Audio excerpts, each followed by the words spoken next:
네, 76쪽에 계속 보시죠. 그래서 이제 비진위 표시 조문을 봤고요. 그 판례 박스가 맨 밑에 있는데 별표 2개 해두세요.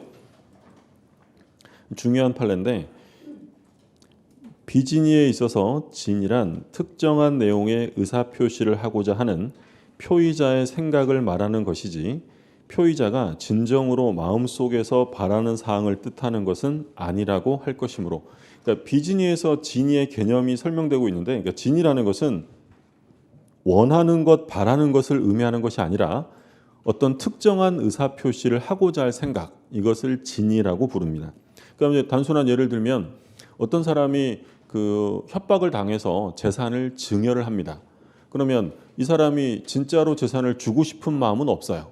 근데 실제로는 재산을 증여한다, 준다는 생각이 있어요, 없어요? 있죠. 그럼 이건 비진이가 아니라 진이에요. 그러니까 원하느냐 원하지 않느냐를 보는 것이 아니라 그 특정한 의사표시를 하고자 하는 생각이 있느냐 없느냐를 봐야 한다는 거죠. 그래서 같은 취지의 판례로 진정으로 바라지는 않았지만 이것이 최선이라고 생각을 했어요. 그럼 그건 뭐예요? 진의에 해당한다라는 거죠. 구별되셨어요? 예.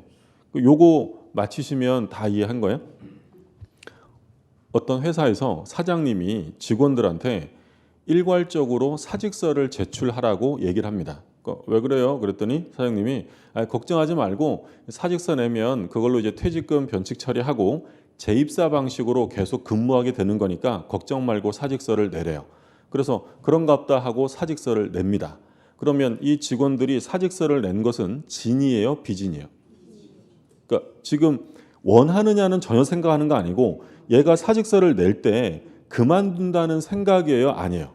아니죠. 그런데 사직서를 냈으면 그건 진이가 아니라 비진이에요. 그러니까 원했느냐를 보는 게 아니라 얘가 실제로 그런 생각이 있었느냐. 아까 우리 사립대 조교수 판례를 볼 때도 사직서를 이 갑 교수가 냈는데 낼 때 그만둘 생각이에요, 그만둘 생각이 아니라는 거예요? 아니죠. 그럼 그건 진이가 아니라 비진이에요. 그러니까 원했느냐를 보시는 게 아니라 실제로 그걸 할 생각이 있었느냐, 그것만 보시면 된다는 거고요. 우리 판례 하나를 보면 79년 10월 26일 날 11.26 사건이 있었죠. 11.26 사건 때 이제 박통이 사망하고 이제 전통이 나타나는데, 이때 이제 전두환 장군이 이제 그 박정희 전 대통령 시해 사건을 수사한다고 하면서 합수부를 창설해서 관계자들을 싹 잡아다가 구속시킵니다. 국가라 하고요. 이때 이제 누가 구속이 됐냐면 박 전 대통령의 비서실장이 구속이 돼요. 김계원 씨였죠. 김계원 씨를 잡아서 구속시키고 이 집 장남을 이제 질질 끌고 와서 협박을 하죠. 야, 니네 아버지 재산 전부 부정축제한 거니까 다 내놔. 그래서 무서워서 재산을 모두 증여합니다. 그리고 이제 시간이 좀 지난 다음에 이쪽에서 개인을 보호할, 국민을 보호할 국가가 이 개인을 겁박하여 재산을 증여받는 행위는 사회질서 위반이다, 무효를 주장하는 거예요. 그러면 우리 판례가 이 협박을 해서 재산을 증여받는 행위를 103조 반사회적 행위로 볼 것이냐, 우리 판례는 이것을 반사회적 행위로 볼 수는 없다라는 게 판례예요. 그러니까 우리 판례가 뭐라고 하냐면 법률행위 성립 과정에 강박이라는 불법이 게재되었다는 것만으로 반사회적으로 볼 수는 없다. 굉장히 중요한 판례인데 교재를 한번 볼게요. 앞부분에 있어요. 반사회적 행위의 의편에 있는데 교재 보시면 59쪽이에요. 59쪽.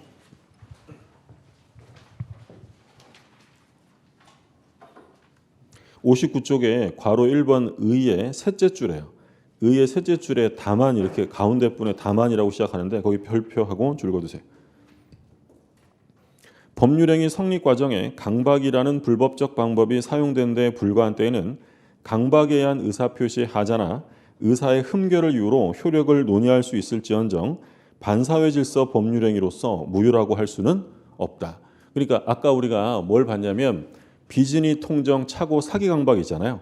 그럼 법률행위 성립 과정에 강박이 들어갔다, 강박이 게재되었다라고 하면 110조 사기 강박에 의한 의사표시로 효력을 논의해야지 이걸 바로 사회질서 위반이라고 볼 수는 없다. 왜 그러냐면 어떤 사건이 있어요. 사건이 발생하면 그 사건에 부합하는 구체적인 규정과 일반적인 추상적 규정이 있다면 어떤 걸 먼저 적용해야 될까요? 구체적인 규정이에요. 그럼 강박이 있었다면 110조 강박위한 의사표시로 효력을 논의해야지 이를 바로 103조로 가서는 안 된다. 만약에 이게 103조다. 사기쳤어? 반사회적이야. 협박을 했어? 반사회적. 그럼 다른 조문들은 있으나 마나한 조문이 되기 때문에 이걸 바로 반사회적이라고 얘기해서는 안 된다라는 거예요. 첫 번째 중요한 판례고. 그래서 만약에 지문에 법률행위 성립 과정에 강박, 불법 이런 말 들어가면 이건 무조건 반사회적이 아니다라고 보시면 되고요. 두 번째는 이제 이쪽에서 뭐라고 주장을 했냐면 이때 시대 상황이 뭐 말이 법치주의 국가지 무법 천지의 나라였죠. 이쪽에서 법원에다가 얘기하면 바로 사형 판결이 떨어져요. 실제로 사형 판결까지 받았고 물론 나중에 무기로 감형되긴 했는데 그러니까 이 비촉에서는 울아버지가 사형까지 당할 수 있다는 나의 궁박한 심리를 이용해서 폭리를 취한 거니까 이건 백사조 불공정행위다라고 주장합니다. 근데 우리 법원은 불공정행위라고 볼 수 없다라고 해요. 왜 불공정행위가 아니에요? 지난주에 그 이유를 공부했었는데 불공정행위의 적용 범위가 있었죠. 불공정행위라는 건 어디에 적용 안 된다 그랬어요? 증여와 경매. 지금 뭐예요? 증여. 증여라는 건 일방적으로 주기만 하는 것이니까 불공정이라는 말을 쓸 수가 없다라는 거예요. 그리고 이제 이쪽에서 또 뭘 주장했냐면 107조. 지금 우리가 본 거죠. 나는 진짜 증여할 생각하고 증여하고 싶은 마음이 전혀 없었고 상대방도 내 마음을 알았기 때문에 107조 단서에 의해서 무효다라고 주장합니다. 자, 이 사건에서 우리 법원이 이제 중요한 판결하죠. 비진의에서 진이란 진정으로 바라는 것, 원하는 것을 의미하는 것이 아니라 특정한 의사표시를 하고자 하는 생각을 말한다. 그러면 증여하고는 쉽지 않았지만 증여하기 싫었지만 증여한다는 의사가 있어요? 없어요? 있죠. 증여한다는 내심상의 의사가 부정되는 건 아니기 때문에 이건 비진의가 아니다. 진이다라는 거예요. 하나 남았어요. 110조. 110조는 아까 사기 강박의 의사표시 뭐 할 수 있어요? 취소할 수 있다.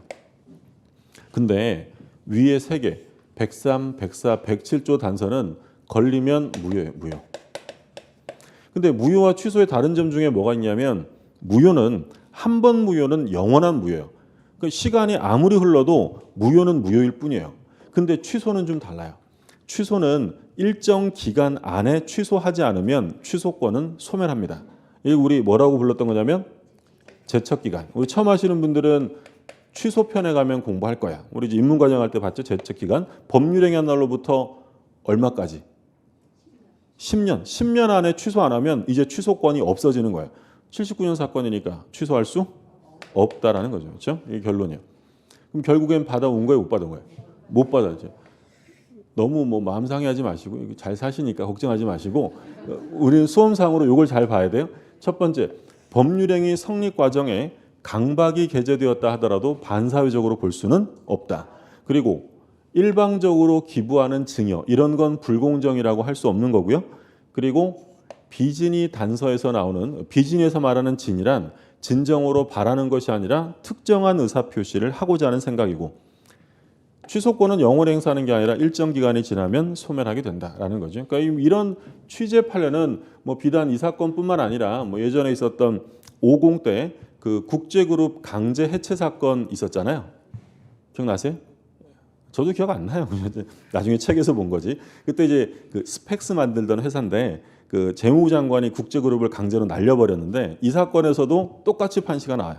이렇게 돼서 결국엔 되찾아올 수가 없다라는 거죠. 그 얘기고. 근데 만약에 이 중에서 무효다, 무효에 해당된다라고 했다면 돌려받을 수 있게 되는 거예요. 근데 무효는 아니고 취소 사유가 되는데 취소권은 단기에 소멸하기 때문에 더 이상 취소를 행사할 수 없다라는 거죠. 그 얘기고. 자, 다시 돌아오셔서 계속 볼게요.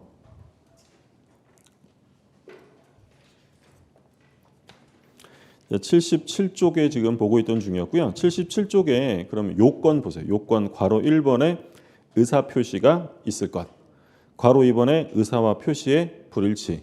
3번 불일치를 알고 할 것. 근데 1번에서 괄호 1번에서는 각각 제목에는 줄 좀 거두시고요. 그 1번에서는 뭐라고 되냐면 법률 효과 발생을 의혹하는 의사 표시가 있어야 한다. 그러니까 법률 효과랑 상관없는 거, 뭐 배우의 대사 이런 건 의사 표시가 아니다라는 거고요. 왜 했느냐? 이유는 묻지 않아요. 이유나 동기는 의사 표시 요소가 아니기 때문에.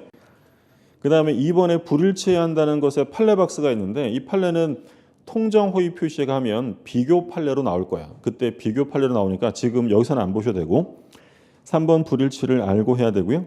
그럼 효가 나오죠. 원칙은 뭐라고 되냐면 유효. 원칙은 유효. 한 장 넘겨보시면 사립대 조교수 판례 있고요. 예외가 무효예요. 무효. 동그라미 1번. 조문이지만 줄거두세요. 상대방이 표의자의 진이 아님을 알았거나 이를 알 수 있었을 경우에는 비진의 표시는 무효란다. 언제 무효가 되냐면 알았거나 알 수 있었다. 그럼 반대로 유효가 되려면 몰랐다고 무조건 유효가 아니라 그 모름에 있어서 과실이 없어야 돼요. 과실이 있으면 무효가 되니까. 그 동그라미 1번 둘째 줄 마지막에 상대방 이렇게 나오죠. 별표하고 줄거두세요. 상대방의 악의 또는 과실 유무에 대한 입증 책임은 누가 입증하냐면 무효주장자가 합니다.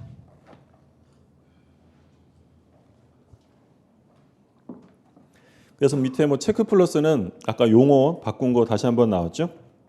알았거나 알 수 있을 때 무효라는 건 악의 또는 과실이 있으면 무효고, 그리고 선이 무과실까지 갖춰야만 유효가 된다. 그러니까 용어가 좀 헷갈리시는 분들은요.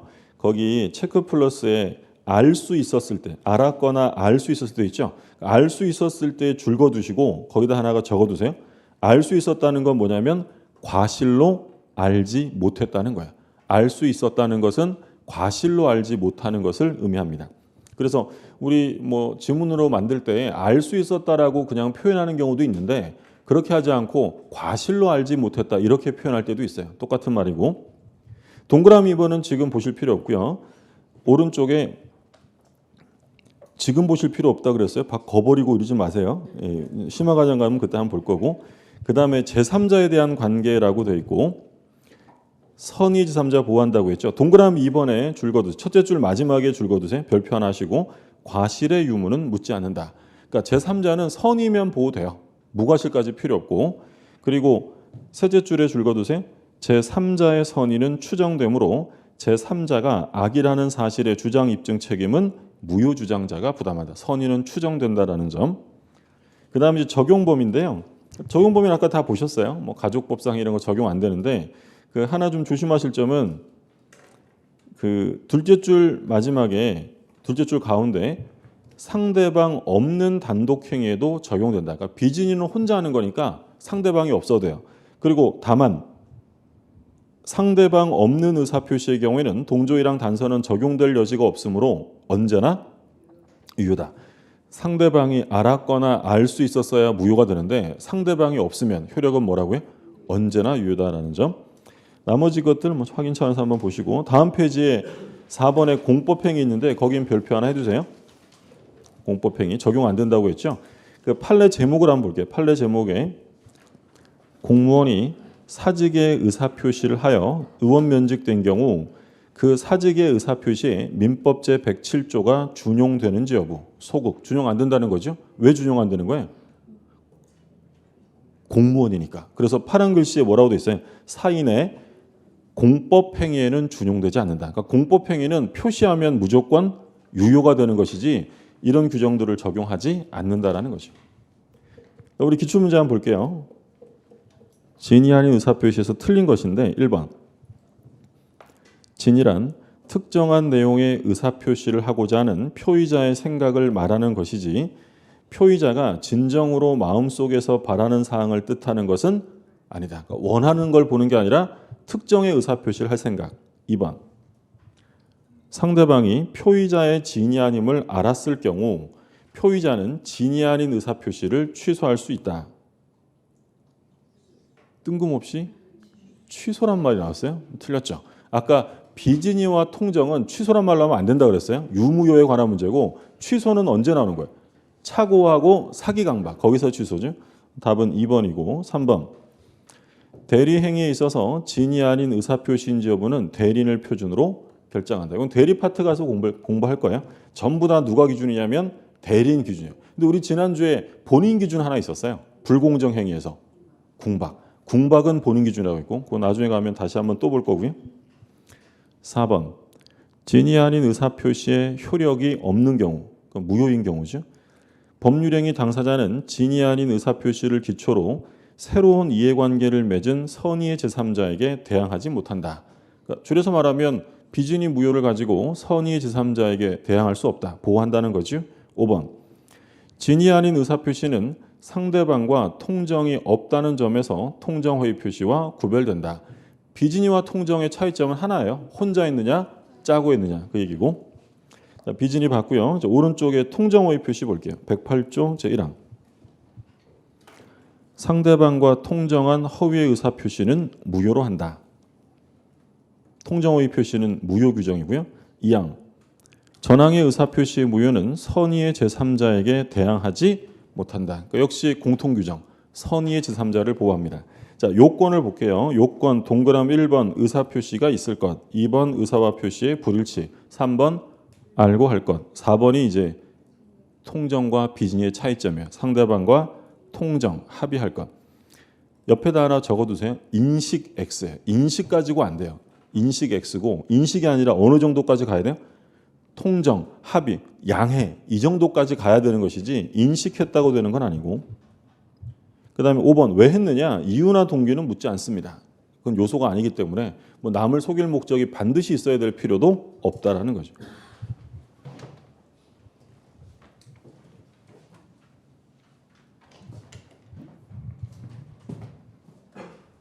통정허위 표시는 뭐 거의 전형적인 사례 문제로 출제가 되는데요. 갑이라는 사람이 부동산을 소유하고 있다. A가는 누구였냐면 갑에게 돈을 빌려준 채권자, 그러니까 1억 원을 빌려줬어요. 근데 갑이 돈을 안 갚으면 이제 강제 집행을 할 수 있는데 갑은 돈 갚기는 싫고 강제 집행 당하긴 더 싫고 이러니까 친구랑 짜고 야 네가 산 것처럼 꾸미자. 진짜 매매가 아니라 가장매매, 허위로 소유권을 이전해 줍니다.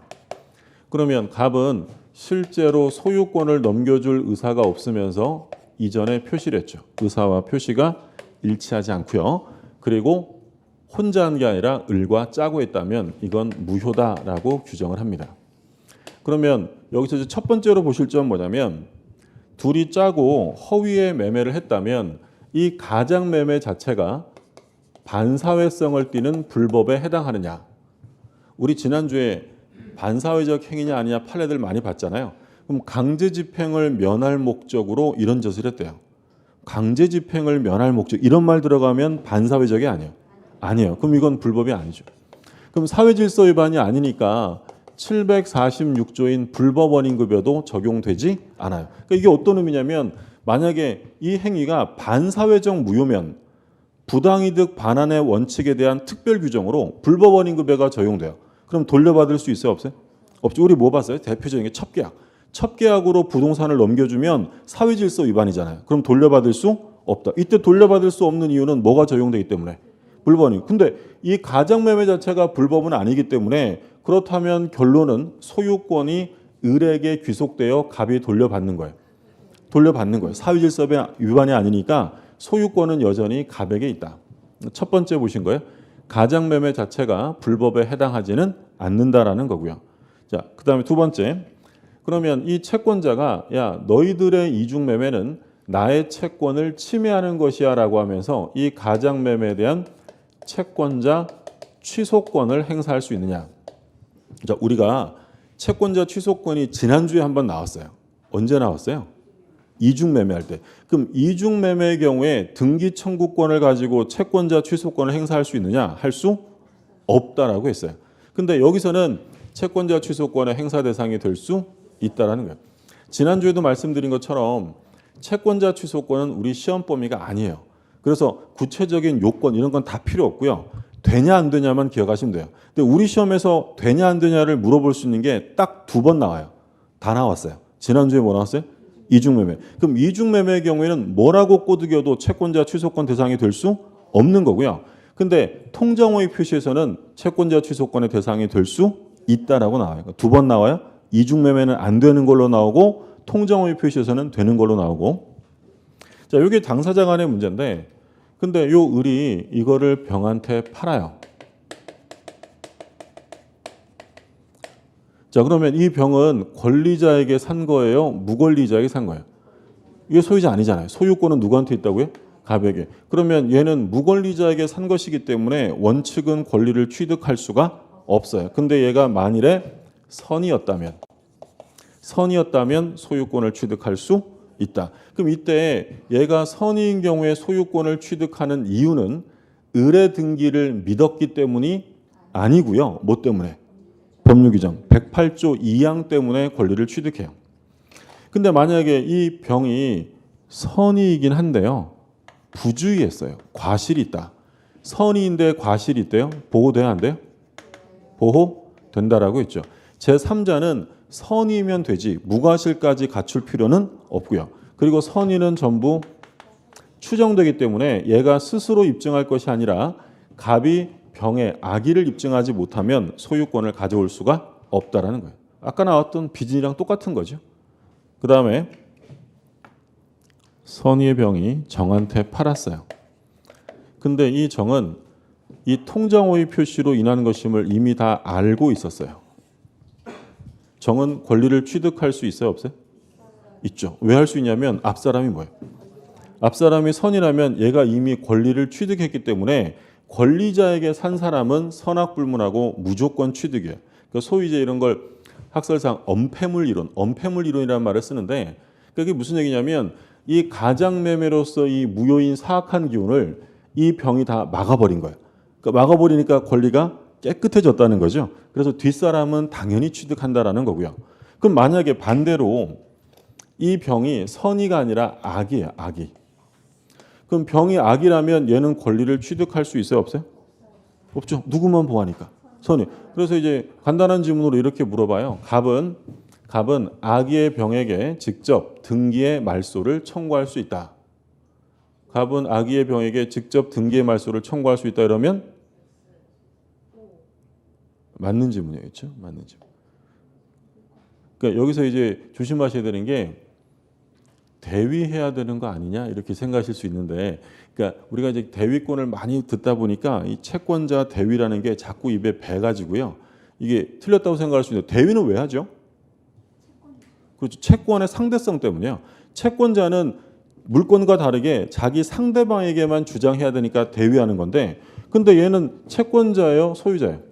소유자. 얘는 소유권이라는 물권을 가지고 있는 사람이에요. 그럼 당연히 누구한테라도 직접 말소를 구할 수 있는 것이죠. 그럼 만약에 악의의 병이 정한테 팔았는데 정이 선이에요. 얘 권리를 취득할 수 있을까요? 없을까요? 할 수 있죠. 얘는 돼? 안 돼? 얘는 안 되는데 이 정이 선이라면 108조 2항에 따라 권리를 취득할 수 있다. 여기서 뭘 오해하시면 안 되냐면 이 병만 제3자가 아니라 얘도 제3자 해당이 돼요. 그럼 만약에 병이 악이고 정이 악이에요. 둘 다 취득할 수가 없죠. 근데 정이 무한테 팔았는데 무는 선이에요. 무는 권리를 취득할 수 있다. 우리 판례는 전득자도 제3자에 해당이 된다라고 봐요. 이게 통정호의 표시의 가장 기본적인 사례예요. 이 사례 가지고 계속 출제하고 있으니까 그 점만 좀 잘 봐두시고요. 교재 한번 볼게요. 81쪽부터 계속 봅니다. 그 81쪽에 당사자 사유 효력 동그라미 1번 무효라고 되어 있는데 둘째 줄에 별표하고 줄 그어두세요. 또한 허위 표시 자체가 불법은 아니므로 불법 원인급에 관한 규정은 적용되지 않는다. 따라서 이미 급부한 것은 반환을 청구할 수 있다. 한 장 넘겨보세요. 동그라미 2번 채권자 취소권의 대상 여부죠. 앞에 내용 뭐 참고로 보시고 첫째 줄 마지막에 줄 그어두세요.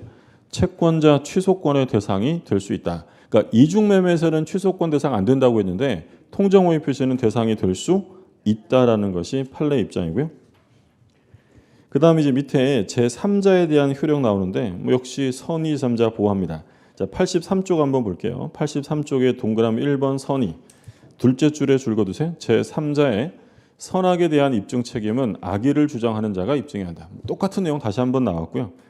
그 다음 2번에 무과실 불효라고 되어 있죠. 별표 2개 두시고요. 그러니까 제3자는 언제 모기만 하면 된다는 거예요.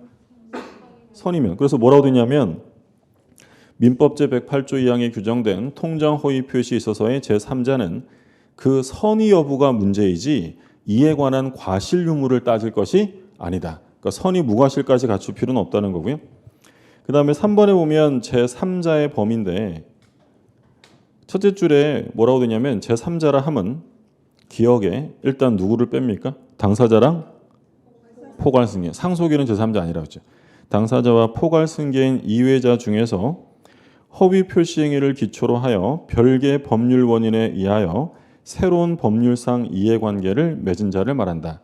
그러니까 허위 표시에 터잡아서 새롭게 이해관계를 맺은 사람을 제3자라고 불러요. 밑에 박스 있는데 거기 일단 별표 하나 해두세요. 박스. 요 부분은 다음 과정에서 볼 건데 일단 여기서는 제3자가 어떤 건지 이해를 해두고 넘어가시면 돼요. 이 그림 한번 볼게요. 병. 을이 소유자인 줄 알고 부동산을 샀어요. 제3자야 아니에요? 이해관계가 있잖아요. 그러면 이 병은 을이 소유자인 것으로 믿고 을한테 돈을 빌려주고 이 건물의 저당권을 설정을 해요. 제3자야 아니에요? 여기다 있잖아요. 제3자. 그러면 병은 을이 소유자라고 생각하고요. 여기에 전세권을 설정해요. 제3자죠. 그러면 이 병은 을이 소유자라고 생각하고 매매 계약을 하고 가등기를 해요. 제3자 아니에요? 제3자. 그러니까 어렵게 생각하실 거 없고요. 허위 표시 이후에 여기에 터잡아서 새로운 법률 관계를 맺으면 다 제3자예요. 근데 만약에 이전의 권리자, 이전의 채무자는 제3자야 아니에요? 얘는 새로운 이해관계가 없잖아요. 자, 얘 한번 볼게요. 이 A는 누구냐면 가장 매매에서 매도인, 양도인의 채권자예요. 그럼 가장 매매에서 양도인의 채권자 A는 제3자일까요? 아닐까요? 얘는 가장 매매 이후에 새로운 이해관계를 맺은 거예요. 예전의 채권자예요. 예전에. 그럼 얘는 제3자가 될 수 없는 거예요. 자, 하나 더 볼게요. 근데 이 A는 갑의 채권자인데 이게 진짜 매매라고 생각을 한 거예요. 그래서 그러면 매매 대금 채권이 발생하겠구나라고 생각하고 이 대금 채권을 압류합니다. 그럼 얘를 뭐라고 부를 수 있냐면 가장 매매에서 양도인의 대금 채권을 압류한 채권자라고 부를 거야. 제3자 아니야. 그러니까 뭐 어렵게 생각할 거 없고 허위 표시가 있었는데 그걸 믿고 얘는 압류라는 새로운 이해관계를 맺었죠. 그럼 뭐가 되는 거야? 제3자가 되는 거예요. 이해되셨어요? 네. 분위기가 크게 달라지진 않고 있는데 이게 느낌은 좀 온 거죠? 네. 하나 더 볼게요. B가 있는데 B는 누구냐면 을의 채권자, 을의 채권자. 그럼 얘를 뭐라고 부르냐면 가장 매매에서 양수인의 채권자예요. 가장 매매에서 양수인의 채권자 B는 제3자일까요? 아닐까요? 그러니까 어렵게 생각하지 마시고 가장 매매가 있은 이후에 그것을 기초로 새롭게 법률 관계를 맺은 게 있냐 없냐 보시면 돼요. 그럼 얘는 허위 표시 후에 여기에 터잡아서 새로운 이해관계를 맺은 게 있어요? 없어요? 없죠. 그 옛날에 을에게 돈 빌려준 거예요. 근데 만약에 B가요. 우리 채무자한테 돈 받아야 되는데 얘는 맨날 돈이 없어 이러고 있는데 어느 날 얘한테 가정매매를 통해 소유권 이전 등기가 된 거예요. 와, 이 부동산이다 이러면서 가압류했어요. 그러면 가장매매 기한 매수인의 그 부동산을 압류한 채권자라고 하면 제3자죠. 이해관계를 맺은 거니까. 이해되셨어요? 그래서 반드시 부동산뿐만 아니라 새로운 이해관계 다 마찬가지. 예를 들어서 갑이 있는데요. 갑이 을한테 가장 허위로 채권을 양도합니다. 그러니까 병이라는 사람은 채무자예요. 채무자. 그러니까 이 갑이 병에게 1억 받을 채권이 있는데 이 채권을 을에게 허위로 양도했다. 그러면 어떤 상황인지 되셨어요? 왜 그랬을까요? 사정이 있었겠죠. 네. 그러니까 X가 있는데 X는 누구냐면 갑의 채권이에요. 갑의 채권자. 근데 이 갑이 X에게 돈을 갚아야 되는데 돈을 안 갖고 있어요. 근데 얘가 얘한테 1억 원의 채권이 있다는 거죠. 그러면 이 X가 갑이 병에게 갖는 채권을 그냥 놔둘까요? 압류해버릴까요? 아니, 부동산이랑 채권 그것만 바뀐 거고 내용은 똑같은 거예요. 그럼 얘가 이걸 압류하면 이 사람이 자기 돈 채권 날라가니까 빈털터리인 척 하려고 채권이 없는 척 하려고 을에게 뭐 했다고요? 양도했는데 진짜가 아니라 허위로 양도한 거예요. 마찬가지 아까 똑같은 거예요. A가 갑에게 받을 돈이 있는데 거지인 것처럼 보이려고 을에게 뭐 했다고요? 부동산 판 거고 이건 부동산 대신에 뭘 넘겼다고요? 채권. 내용은 구조는 똑같아요. 그러면 가장 채권 양도에서 채무자 병은 제3자일까요? 아닐까요? 그러니까 이번에는 맞을까? 이렇게 생각하면 안 되고 분석을 하셔야 돼요. 그러니까 허위 표시에 터잡아서 새롭게 무언가를 했냐 안 했냐를 보시면 돼요. 그러면 갑이 병한테 가지고 있는 채권을 을에게 허위로 양도했어요. 그럼 가장 채권 양도세 채무자는 이 허위 표시 이후에 새롭게 이해관계를 맺은 게 있어요, 없어요? 없죠. 그럼 얘는 제3자 아닌 거예요.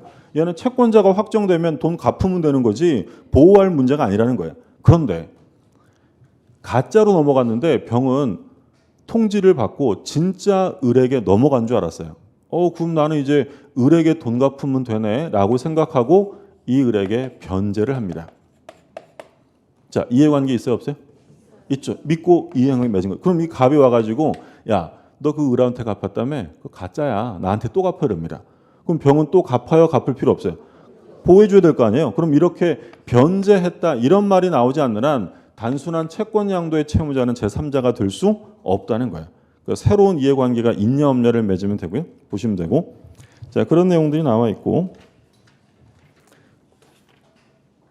자, 81쪽을 한번 보세요. 자, 사례 문제를 정리했고요. 81쪽에 판례 박스가 있는데 1번 판례 거기 별표 하나 해두세요. 1번 넘겨보시면 파란 박스 안에 비교 판례가 있죠. 비교 판례 별표 하나 해두시고 아까 우리 그 비진이 표시 볼 때 판례가 하나 있었는데 그게 통정에 가면 비교 판례로 나온다고 했던 그 판례예요. 자, 비교 판례부터 봅니다. 비교 판례. 법률상 또는 사실상의 장애로 자기 명의로 대출받을 수 없는 자를 위하여 대출금 채무자로서의 명의를 빌려준 자에게 그와 같은 채무부담의 의사가 없는 것이라고는 할 수 없으므로. 그럼 없는 것이라 할 수 없다는 건 있다는 거예요, 없다는 거예요? 있다라는 거예요. 채무부담 의사가 있는 것이므로 그 의사 표시를 비진이 표시에 해당한다고 볼 수 없다. 그럼 비진이가 아니라 진이다라는 거죠. 무슨 말인지 되셨어요? 자, 내용을 보면 A라는 금융기관이 있는데 상호신용금고 샀고요. 지금은 이제 이런 거 없고 지금은 다 저축은행으로 이름이 바뀌었는데 예전에 이제 상호신용금고일 때 사건인데 갑이 A에게 대출을 받으려고 해요. 근데 갑은 사실상 법률상 자기 이름으로 대출을 받을 수 없는 상황. 이제 이 사람이 현재 신용불량 상태였던 거예요. 그러니까 이 갑이 친구한테 부탁을 합니다. 야, 네 이름으로 대출 좀 받자. 내가 나중에 꼭 갚을게. 그래서 이 을이 알았어 라고 하면서 채무자로서의 명의를 이름을 대여해 준 거죠. 근데 갑이 돈 갚았으면 별일 없었을 텐데 돈을 못 갚자 이 금융기관은 을을 상대로 대출금 반환 청구 소송을 제기합니다. 그러자 이 을이 뭐라고 주장을 하냐면 이 대출 약정은 채무 부담의 의사 없이 이름만 빌려준 거니까 이건 비진이다라고 주장을 해요. 이 사건에서 우리 법원이 채무자로서 명의를 대여해 주었다면 채무 부담의 의사가 있다는 거야, 없다는 거야? 있다는 거야. 그럼 이건 비진이가 아니고 진이다. 그럼 이건 유효죠, 유효. 죄송합니다. 자, 그러면 여기서 하나만 더 볼게요. 그럼 만약에 이 금융기관에서요, 이 을이 채무자로서 명의를 대여해 주었다는 사실을 알고 있었어요. 악이다. 자, 알고 있으면 이 대출 약정은 무효일까요? 유효일까요? 그래도 유효한 거죠. 만약에 이 대출 약정이 비진이었다면 알았거나 알 수 있었으면 뭐가 돼요? 이 대출이 비진이라면 무효가 되겠죠. 아까 우리 조문 봤잖아요. 알았거나 알 수 있으면 무효. 근데 이건 비진이가 아니라 뭐라고요? 진이에요. 진이기 때문에 이건 무조건 뭐가 되냐면 유효가 된다라는 게 판례 입장이죠. 이게 시험에 한번 출제됐었고, 그러니까 우리 판례 중에 어떤 게 있냐면 그 어떤 사립학교에서 돈이 필요해요. 근데 돈을 빌려야 되는데 사립학교법상 학교 법인 이름으로는 돈을 못 빌리게 돼 있어요. 그러니까 돈은 필요한데 학교 이름을 못 빌리니까 누구 이름으로 빌렸냐면 교직원 명의로 돈을 빌린 거야. 근데 돈 빌려주는 사람도 실제로 돈 쓸 사람이 교직원이 아니라 학교가 쓴다는 걸 알면서도 빌려줬어요. 근데 학교가 돈을 못 갚았습니다. 교직원이 책임져야 돼, 안 져야 돼? 져야 한다는 거예요. 왜냐하면 이건 비진이가 아니라 진이기 때문에 상대방이 알든 모르든 무조건 유효가 된다라는 거죠. 그 얘기고. 그 다음에 이제 비교 판례가 하나 있는데 똑같이 금융기관 상호신용금고였고요. 이 갑이 대출을 받는데 대출을 받고 싶다고 해서 무제한 받을 수 있는 건 아니죠. 동일인 대출 한도가 초과돼요. 그러니까 얘 이름으로는 더 이상 대출이 나갈 수가 없어요. 그러니까 이거 어떡하지? 돈 더 필요한데. 그랬더니 금융기관이 친구를 데려와. 그러면 친구 이름으로 대출을 받고 다만 당신 친구는 형식상의 채무자로 내세울 뿐 채무 부담을 지우지 않겠다라고 뭘 해줬냐면 양해해 준 사건이에요. 그러니까 얘랑 차이점은 양해란 말이에요. 그러니까 뭘 양해냐면 얘는 형식상의 주채무자로 내세우고 채무 부담을 지우지 않겠다라는 거예요. 그러면 문제가 뭐냐면 대출 약정을 했는데 채무 부담을 지우지 않겠대요. 그럼 채무 부담이 없는 대출은 진짜예요? 허위예요? 허위예요. 허위고 혼자 하는 거 다 작은 거예요. 다 작은 거예요. 그럼 뭐가 되냐면 통정 허위 표시로 무효다. 그러니까 얘가 돈을 갚을 필요 없다는 거죠.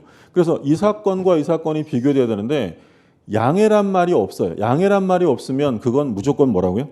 진이 유효한 거예요. 근데 양해란 말이 들어가면 짜고 한 거예요. 그러니까 아까 그랬잖아요. 통정이라는 건 통정, 합의, 양해 이런 말이 들어가면 통정허위 표시라고 했죠. 이렇게 되면 통정허위 표시로 무효다. 그 교재 보시면 82쪽에 파란 글씨 한번 보세요. 파란 글씨 맨 위에 그 금융기관에 뭐라고 돼 있어요? 양해 동그라미 양해. 양해 하에 그에 따른 채무 부담의 의사 없이 형식적으로 이루어진 것에 불과하여 무효인 법률행위다.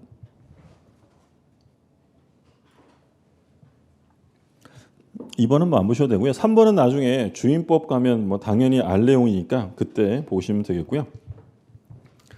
그래서 83쪽 4쪽까지 다 봤고요. 84쪽에 맞아 볼게요.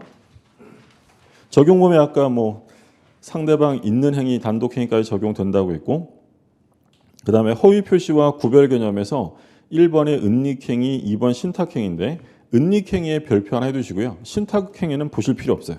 은닉행위까지만 보면 돼요. 그러니까 은닉행위라는 건 뭐냐면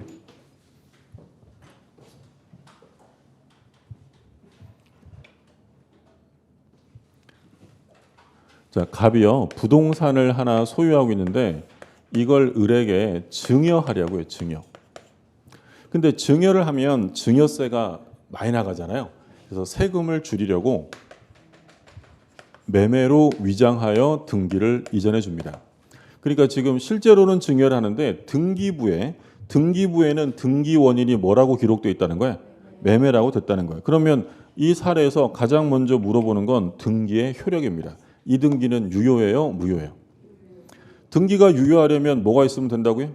실체관계. 어떤 실체관계가 있어요? 증여. 그러니까 매매는 허위예요. 이건 허위 표시로 무효고 이 등기는 증여라는 실체관계가 있으니까 등기는 유효합니다. 그러니까 우리가 이제 등기법에 가면 실제와 다른 원인에 의한 등기라는 말을 써요. 그러니까 실제와 다른 원인으로 등기가 됐어도 실제가 있다면, 실체관계가 있다면 등기는 유효해요, 무효해요? 유효하다라는 얘기죠. 그러면 이 허위의 매매, 이 허위의 껍데기 속에 숨겨져 있는 진실이라는 얘기가 바로 뭐냐면 증여. 이게 여기에 숨겨져 있다라고 해서 뭐라고 부르냐면 은닉행위, 숨겨져 있는 행위다라고 부르는 거예요. 그러니까 은닉행위는 요건을 갖추면 유효한 거죠. 그럼 이게 왜 통정허위 표시와는 다른 거냐? 구별되는 제도라고 보는 건 지금 갑은 을에게 실제로 소유권을 넘겨줄 의사가 있어요, 없어요? 있죠. 그럼 이건 의사와 표시가 일치하는 것이지 불일치가 아니기 때문에 이건 통정허위 표시가 아닙니다. 자, 그러면 이어지는 것은 을이 병에게 팔았어요. 근데 이 병은 이 과정을 다 알고 있었대요. 자, 이 병은 소유권을 취득할 수 있어요, 없어요? 당연히 할 수 있죠. 누구한테 샀으니까? 권리자에 샀으니까 병은 선악을 불문하고 권리를 취득해요. 따라서 갑은 병에게 등기의 말소를 청구할 수 있다라고 하면 틀리는 거죠. 누가 소유자가 되냐면 병. 그렇죠? 그러니까 이번 시험에 이 사례가 그대로 출제가 됐죠. 그 85쪽에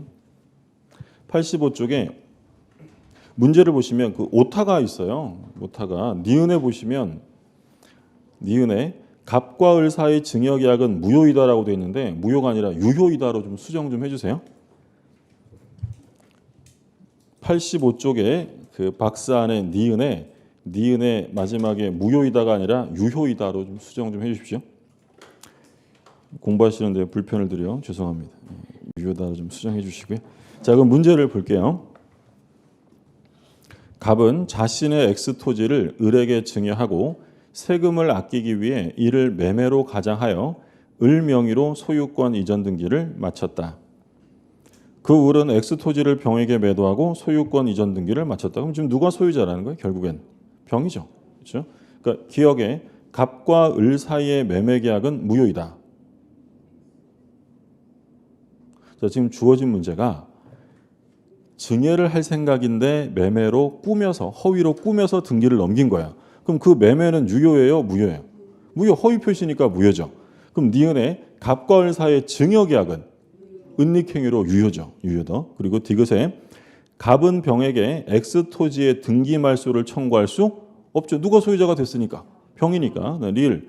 병이 갑과 을 사이의 증여 계약이 체결된 사실을 알지 못한 데 과실이 있더라도 병은 소유권을 취득한다. 병은 당연히 소유권을 취득하죠. 그러면 지문 전부 다 옳은 지문이죠. 정답은 5번이고요. 해설은 맞게 돼 있는데 그 니은 지문만 좀 수정 좀 해두시고요. 답은 5번. 전부 다 옳은 지문이죠. 이번 우리 시험 문제였고, 문제를 풀 때는 자기를 믿고 푸셔야 되고요.